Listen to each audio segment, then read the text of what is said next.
The doorbell rang at exactly 7:43 p.m., just as Adam Keller scribbled a crooked B- on the last of his sophomore lit essays. He hadn't even uncapped his second beer when the bell chimed again. 2 buzzes.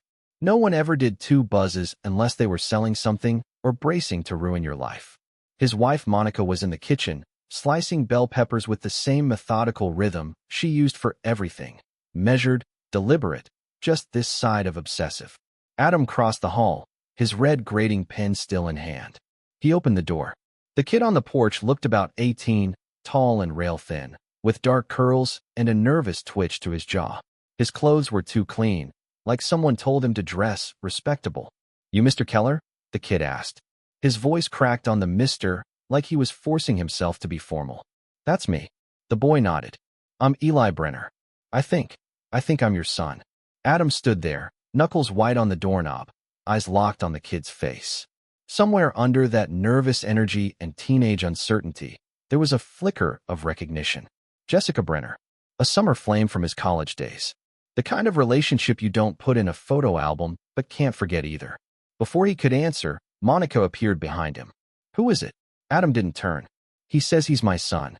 The silence that followed could have shattered glass. Monica's eyes moved from Eli to Adam and back again like she was trying to process a joke in a foreign language. Eli reached into his jacket and pulled out a folded photo. Adam took it like it might explode. There he was, 20 years younger, arm around Jessica, grinning like a man who didn't know what real consequences looked like yet. "He looks like you," Monica said, voice flat. "A little too much like you." "I didn't know," Adam said quickly. "I swear, Jessica never told me." "She tried," Eli interrupted. "You'd already transferred." There it was. The timeline. The loose thread now pulled taut. "I just want to meet you," Eli said, quieter now. "My mom passed away last year. Finding you was her last request." Monica's eyes didn't soften. "You need to leave," she told Eli. "Wait," Adam said. "Just give me a minute." "Are you staying nearby?" "Holiday Inn on Maple. Room 214. "Okay," Adam said. "Give me until tomorrow." Eli nodded once and left. The door clicked shut. Then Monica's fury detonated. "You have a son? A full-grown son? And you never thought to mention it." "I didn't know. You have to believe me." "No," she said. "I don't." 30 minutes later, Adam was packing a suitcase. Monica had gone full courtroom. Cold, methodical, already on the phone with her sister, maybe a lawyer. The anniversary suitcase from last fall still smelled like cedar from their lake house trip. He used it now to pack shirts in silence. He didn't go back to the kitchen. He didn't say goodbye. He checked into the same hotel, 2 rooms down from Eli.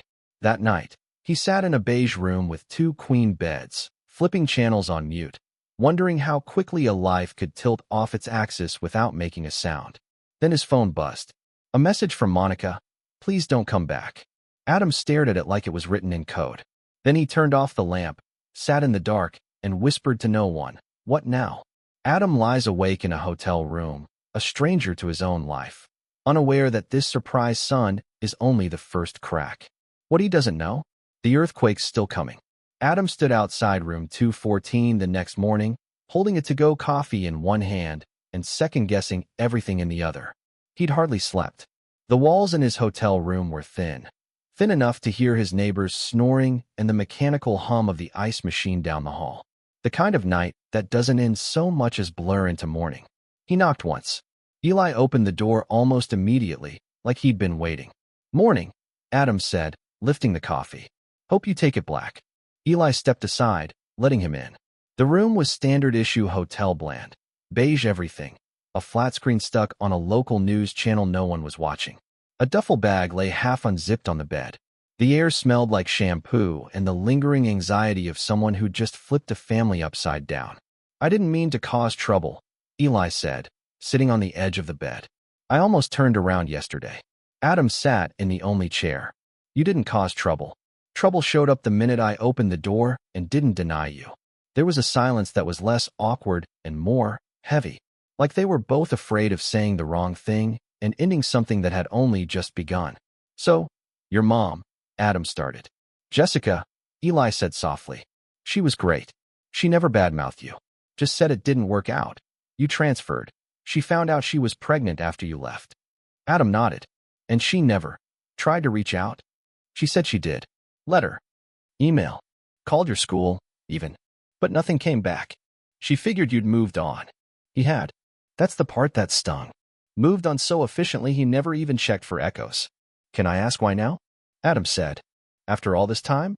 Eli reached into his duffel and pulled out a small, folded piece of paper. This was in her things. She wrote it right before she died. Said if I was going to meet you, I should give you this. Adam unfolded the paper. It was a short note, handwritten in blue ink.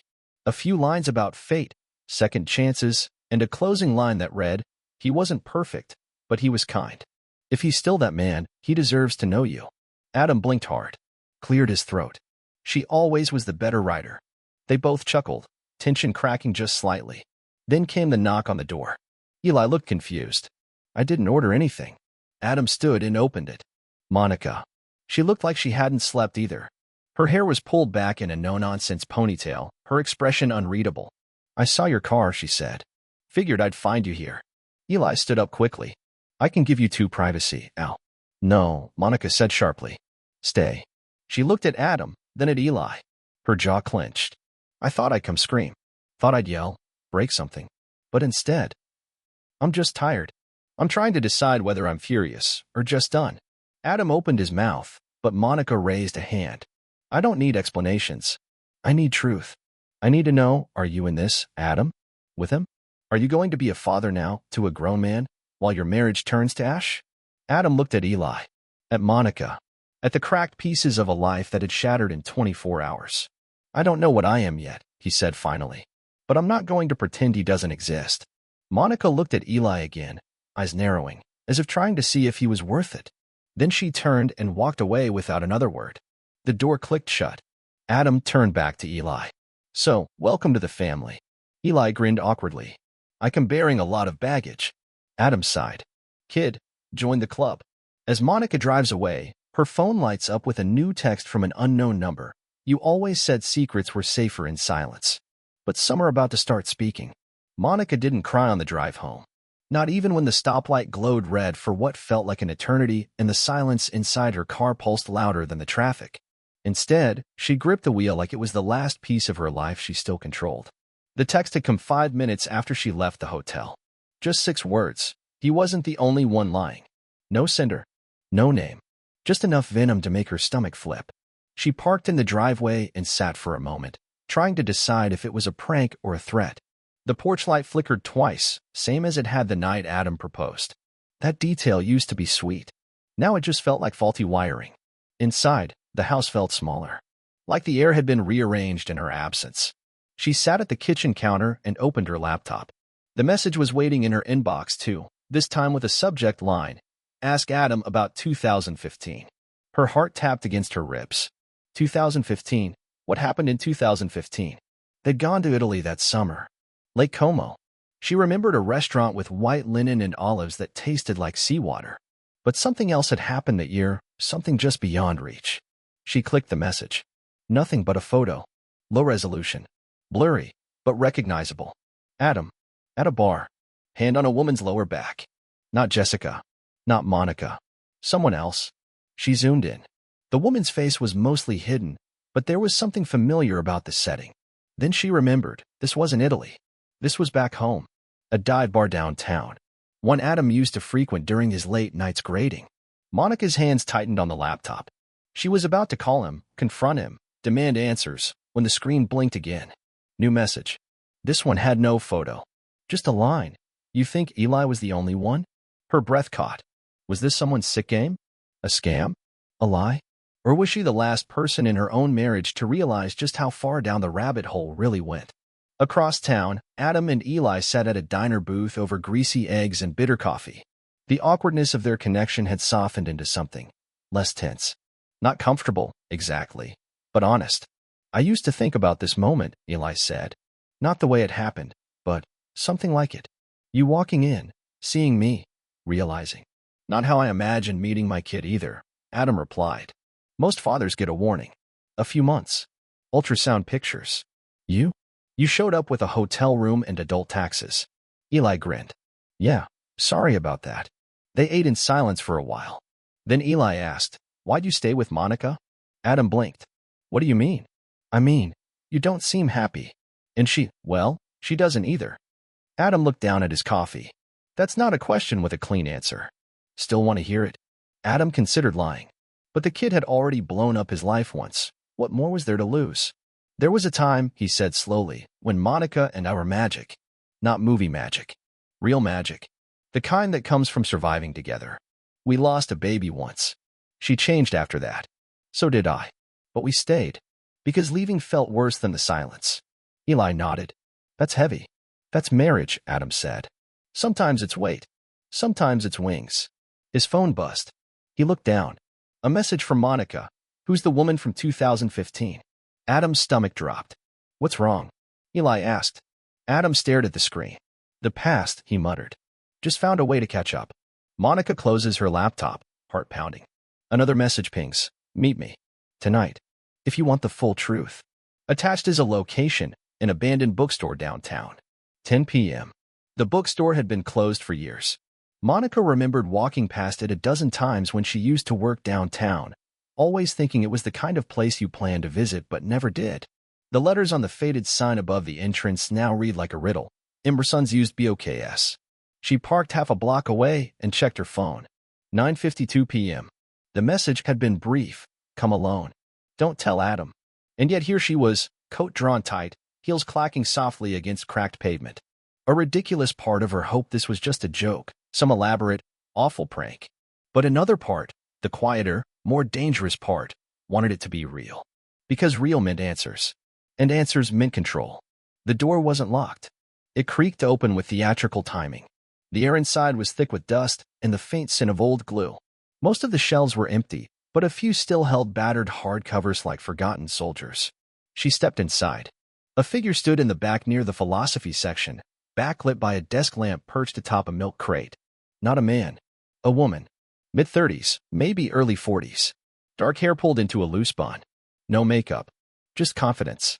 You're Monica, the woman said, as if reading a name tag. And you're the one sending cryptic messages? She didn't answer right away. Instead, she handed Monica a flash drive.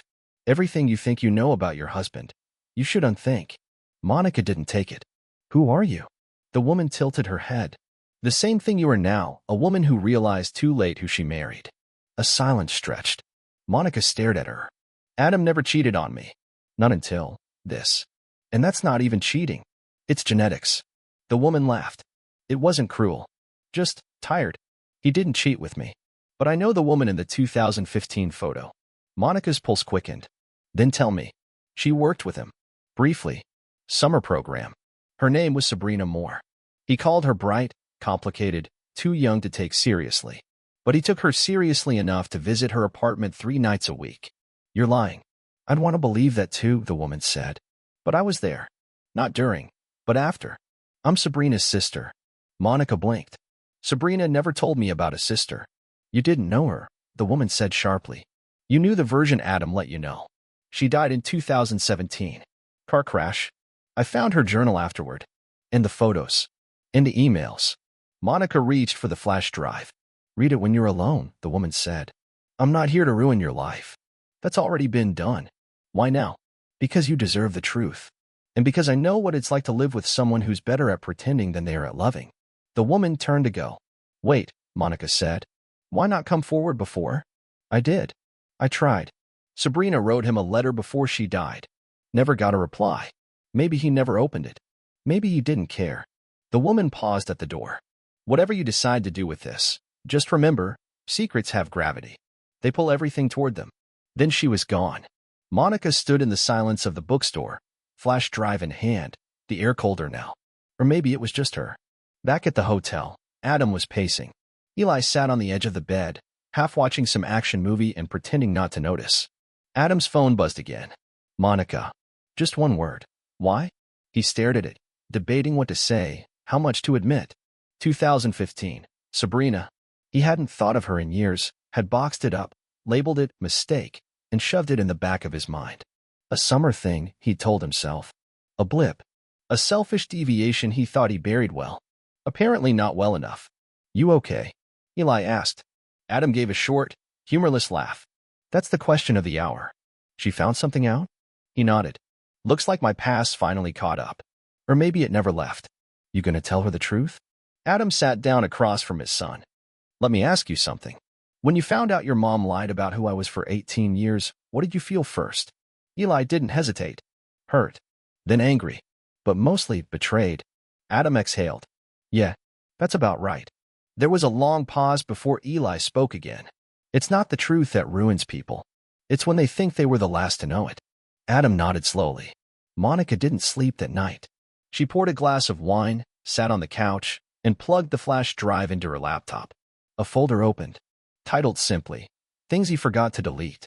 Inside were emails, screenshots, a PDF scan of a handwritten note, Adam's name scribbled in loops and slants she didn't recognize, and one photo that stopped her breath, Adam, holding hands with Sabrina in a park Monica had never been to. He was smiling. Not the polite smile he used at dinner parties. The real one. The one she hadn't seen in years. She scrolled, faster now. A calendar entry. A trip to a cabin. And a draft email from Sabrina to Adam. You said I'd never have to compete. But I'm tired of being your hidden life. Either tell her or stop pretending this is love. Monica sat back. Her whole body felt like static. She didn't cry. Not because she didn't want to, but because the tears were too late. Too useless. She closed the laptop and stared into the middle distance, where the outline of her marriage used to be. The next morning, Monica stands at the bathroom mirror and calmly removes her wedding ring. She doesn't cry. She doesn't hesitate. Instead, she reaches for her phone and texts Adam, "Meet me. One last time. And don't lie." The cabin looked exactly as Adam remembered it. 2 stories of cedar and secrets, tucked in the woods like it was hiding from its own history. The air smelled like pine and unfinished business.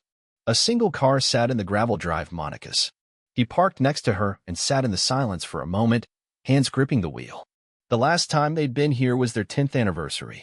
They'd argued over a leaky faucet, made up over burnt esmores, and talked about trying for a child again. Nothing about that weekend felt false at the time. But now, even those memories felt borrowed. He got out, walked to the door, and knocked. It opened before he could lower his hand. Monica stood there in jeans and a sweater he'd always liked, navy with the frayed sleeves. She looked calm, composed, not furious, which, in Adam's experience, was worse. She stepped aside. "Come in." He did. The living room was clean, but not lived in. The fireplace was unlit, a stack of wood beside it untouched. Monica sat on the arm of the couch. Not the cushion. Not beside him. A signal, loud and clear. "I read everything," she said without preamble. "All of it." Adam nodded, his throat tightening. Monica continued, "The emails. The photos. The journal. Sabrina's sister gave me the flash drive." He sat in the chair across from her. "I didn't know she had a sister." "You didn't know a lot, apparently." Her voice was cool, even. Like she'd rehearsed. "I didn't lie to you, Monica." "Not then." "Not really. I just didn't confess." "Do you hear yourself?" He hesitated. "It ended before it became something bigger. We never lived a double life." "But you had a life," she said sharply. "With her. A hidden one." Adam looked down. "I told myself it didn't count because it didn't last." "Right," she said bitterly. "Because real betrayal has to come with an expiration date." The room fell quiet, the kind of silence that fills spaces like fog. Then Monica stood up and walked to the mantel. She picked up an old photo, one of them, laughing in the snow, cheeks pink with cold. "She knew things about you," Monica said, still looking at the photo. "Things I didn't." "That was never the plan," Adam said quietly. She turned to him. "No, the plan was to get away with it." Adam didn't deny it. He couldn't. Not with the weight of proof clicking through his mind like a slideshow. Sabrina's laugh. The way she'd whispered things that made him feel unreasonably young. The relief of not being needed, just wanted. "I came here," Monica said, "to tell you that I want a separation. Not a dramatic one. No fights. No legal ambushes. Just space." Adam exhaled slowly. "Is this because of Sabrina? Or Eli?" "Yes." She didn't elaborate. She didn't need to. Adam stood. "I'll give you whatever you need. Time. Distance." Monica crossed her arms. "Good. Because I already moved some of your things to a storage unit in town." He froze. "You've been planning this?" She raised an eyebrow. "Let's not pretend you're the only one who knows how to make quiet decisions." The irony didn't escape him. She walked to the kitchen, opened a drawer, and pulled out an envelope. "Here's the address." You can get the rest tomorrow. I've made a list. He didn't reach for it. Adam, she said, tired now. I'm not doing this to hurt you. I'm doing it to remember who I am when I'm not picking up after your unfinished truths. That line hit harder than anything she'd said so far. He finally took the envelope. I want to be better than this, Monica said. But I can't heal in the same house where you learned how to lie with a straight face. I didn't mean for it to become a... I know, she interrupted. You never do. That's what makes it worse. She turned away. Adam knew that look. The conversation was over. The decision was made. He stepped toward the door, then paused. He's a good kid, he said softly. Eli, I think you'd like him, if I won't, she said without turning around. Adam nodded once. Then he walked out into the cold. Outside, the sky was a hard steel gray, clouds bruising at the edges. He stood by his car, unsure of what to feel. Then his phone buzzed. A message from Eli. Someone left something at the front desk for you. No name. Just said it was urgent. Adam frowned. 15 minutes later, he was back at the Holiday Inn Express. The clerk handed him a padded envelope, no return address. Inside was a flash drive. A different one. And a note, printed in plain font. If you think Monica's the only one who knows how to dig, you're wrong. Ask her about July 13th, 2017. Lake House. You weren't the only one making private trips. Adam stared at the note, his mind already racing through that summer. July 2017. That weekend. That solo trip Monica claimed she took with her sister. The one she came back from tan, distant, and oddly serene. His chest tightened. Adam plugs the new flash drive into his laptop. A video begins to play. The resolution is shaky, but the voice is clear. Monica. Laughing. With someone he doesn't recognize. Their hands touch. The camera pans slowly to reveal a man's face. And Adam's entire understanding of betrayal shifts again. The video wasn't long, just under 2 minutes, but Adam watched it 5 times in a row. The grainy footage showed Monica on the deck of the lake house he'd once called their happy place. The date in the corner read July 13th, 17. She wore a sundress he didn't recognize, holding a glass of white wine and laughing like the world didn't hurt. Next to her, a man, mid-30s, athletic, buzzed hair, and a smile that looked too familiar. His name was Chase Harwood. Adam didn't know him, but the man's face jogged a memory from one of Monica's old work events, a networking dinner, a handshake, a brief introduction that meant nothing at the time. Not anymore. The moment that cracked him wasn't the laughter.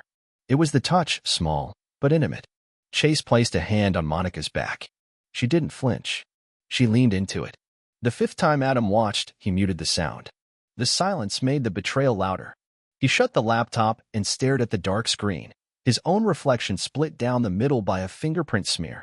Suddenly, his own sins felt less like isolated failures and more like part of a synchronized collapse. Like the house was already on fire when he lit the match. He didn't call Monica. He didn't even want to hear her explanation, not yet. Instead, he forwarded the video to himself, saved a copy on an external drive, and slipped the flash into his pocket. The next day, Adam met Eli for coffee.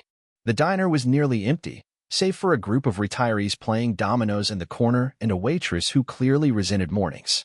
Eli took one look at his face and said, "You look like you got hit by a truth bomb." Adam slid the flash drive across the table. "Someone sent this to me." Eli raised an eyebrow. "Someone." No note. Just a date. July 13th, 2017. Eli plugged the drive into his laptop. 2 minutes later, he sat back, stunned. "That's your wife." Adam nodded. "She was seeing someone?" Eli asked. "Apparently." Eli didn't speak for a moment. Then he leaned forward. "Do you think this is someone trying to help you or hurt you?" "I'm not sure," Adam said. "But whoever it is, they know too much." "You think it's Monica's sister?" "No," Adam said. "Lena wouldn't go behind Monica's back. And she wouldn't film her like that." Eli tapped his fingers against the ceramic mug. "So maybe this Chase guy sent it. Or someone who knew about them. Or someone trying to level the playing field," Adam muttered. "Remind me that neither of us came out clean." The thought landed like a weight. For years, Adam had built a quiet resentment toward Monica for the coldness, the sharpness, the things she didn't say. But now he had to ask, had she been reacting to his betrayal or matching it? Later that evening, Adam drove back to the lake house. Not to confront Monica, she was gone. Her car was nowhere in sight. But he needed to stand there, on that same porch where the video had been filmed.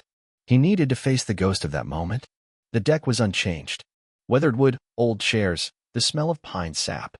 He stood where Chase had stood, looked out at the lake where they'd once made promises under orange skies. He imagined her here, laughing, hair wind-tossed, glass in hand.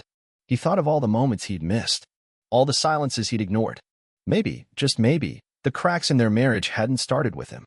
Or her. Maybe they'd started with both of them turning down the volume at the same time and calling it peace. His phone buzzed. A message from Monica. "We need to talk." "I saw the footage too." So she knew. He typed back, "Tomorrow. Public place." He didn't trust private rooms anymore. The next morning, they met at the community garden. An odd choice, maybe, but neutral ground. Dirt and sunlight. Rows of growing things that somehow looked more stable than either of them. Monica wore sunglasses, even though the sky was overcast. She was clutching a reusable coffee cup like it was armor. "Did you send it?" Adam asked. She shook her head. "But I knew it existed." Eventually. He waited. "I didn't know Chase was filming us." "Not then. He was reckless." "Thought it was funny." "Did he send it to me?" "I don't think so. I haven't spoken to him in years." "Why?" Monica hesitated.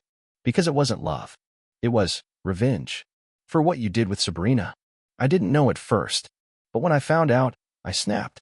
Adam felt the words land. "So that trip wasn't with your sister?" "No," she said quietly. "It was with him." He ran a hand over his face. "I don't know what hurts more, that you did it, or that I understand why." They stood there for a long moment, both of them unraveling quietly. Monica finally said, "We built a life full of half-truths. A marriage that survived out of momentum." Adam nodded. "So what now?" "I don't want a war," she said. "Just a truce. We divide things. We respect boundaries. We let the fire die quietly." He nodded again. "And Eli? He's your future. I'm not part of that chapter." She turned to go, then stopped. "But Adam, if I ever find out you sent that footage to yourself to manipulate my guilt, I'll burn the entire garden down." And just like that, she walked away. Adam sits back in his car, mind reeling. He checks the flash drive again and sees something he missed before. A second video file, titled simply, "Not the First Time." He clicks play and sees Monica again. Different man, different year. The rot goes deeper. The second video played like a memory someone meant to bury. Same lake house, different season. Snow on the railing. Monica in a heavy coat. Different man. Adam didn't recognize him. This wasn't Chase. This man was older. Confident. He leaned in close while Monica laughed, real laughter, not the brittle kind she'd given Adam over the past few years. Their hands touched. Their lips, almost. Then the camera jerked away, as if someone recording it didn't want to see what came next. No date stamp. Just that same feeling. You missed this. You missed all of it. Adam sat in the car, laptop open on the passenger seat, knuckles white against the wheel. He didn't feel anger. He felt confirmation. His marriage had been hollow for years, and they'd both taken turns chiseling it out. This wasn't about a single affair anymore. It was a pattern. One he'd ignored. One she'd mastered. Someone had sent this. Someone wanted him to know. And it wasn't to ruin Monica. It was to wake him up. A third file loaded. A single audio recording. Monica's voice. He still thinks it's just one. "I could tell him the truth. But what would that fix? We stopped being us a long time ago." End of file. Adam closed the laptop slowly and smiled. 3 weeks passed. Monica moved out. The house was quieter than ever, but not lonely. Just honest. For once. Adam met with Eli often, coffee, walks, even a baseball game where they both pretended to care who won. It was odd how natural it felt. Like they'd skipped the awkward father-son transition and landed directly on "let's not screw this up." Meanwhile, Adam began collecting. Not revenge. Not exactly. Information. He traced the video metadata back to a burner Dropbox. Someone had set it up 6 months ago. Anonymous. But digital footprints are rarely perfect. He found a recovery email. Tracked it to a shell domain. And through that, a mistake. A PayPal receipt. A name. Victor Lane. He stared at it for a while before the connection clicked. Monica's old coworker. Quiet. Soft-spoken. The kind of guy no one noticed at office parties unless he dropped a tray of canapes. Victor had always been in the background. Always listening. And apparently, always recording. The next day, Adam paid Victor a visit. Victor opened the door of his modest townhouse with a sheepish smile and no attempt to lie. "I assume you're not here for a barbecue," he said, adjusting his glasses. 3 videos. One audio file. Why? Victor sighed. She hurt a lot of people, Adam. Not just you. Me too. Adam said nothing. Let him stew. Victor finally cracked. We dated. Briefly. After Chase. She ghosted me. No big scene. But she played with me. Lied. Said she'd left you, that you were the cruel one. Said I was different. Said a lot of things. Then poof. 2 months later she's with someone else. Why not confront her? Because she'd twisted, Victor said. She always does. You'd become the villain again, and me? The pathetic guy who didn't move on. So I watched. I saved things. For when the shine wore off. Adam nodded slowly. So why send it now? Because you deserve to know the whole picture before you tried to piece your life back together. Adam left without another word. Victor's parting gift? A folder labeled Insurance. The contents of the insurance folder were detailed. Photos. Timelines. Even copies of Monica's private messages to more than one man, flirtations, half-promises, screenshots of reservations, messages to friends about escaping the beige of marriage. But one detail stood out. An event invitation. Engagement party. Monica and Chase. June 2018. Adam stared at it. They were still married in 2018. Still living together. He remembered that summer. She told him she was visiting her sister again. He believed her. Because belief is easier than suspicion when you're tired. It had all been a carousel of deception, one that kept spinning because neither of them dared step off. But now? Now he had everything. All the pieces. All the proof. All the pressure points.